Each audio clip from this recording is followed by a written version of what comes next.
After the world's top tennis player Novak Djokovic was given a vaccine exemption to play at the Australian Open, the country's authorities pushed back Wednesday to say he did not receive special treatment.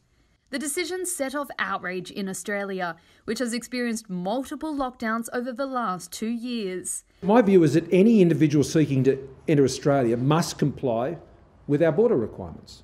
He has to, because if he's not vaccinated, he must provide acceptable proof that he cannot be vaccinated for medical reasons. Cases have soared again in the country thanks to the Omicron variant.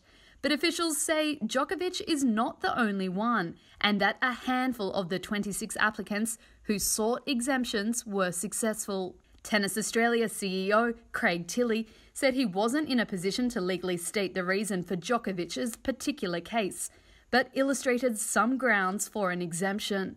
And to briefly, quickly summarise those, one of them is obviously having an adverse response to any kind of vaccine and having something like an anaphylactic response.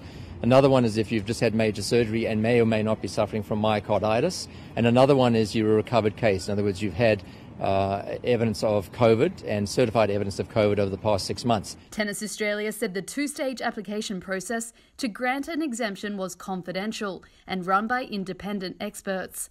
More than 90% of those 16 years and up in Australia have had a second vaccine.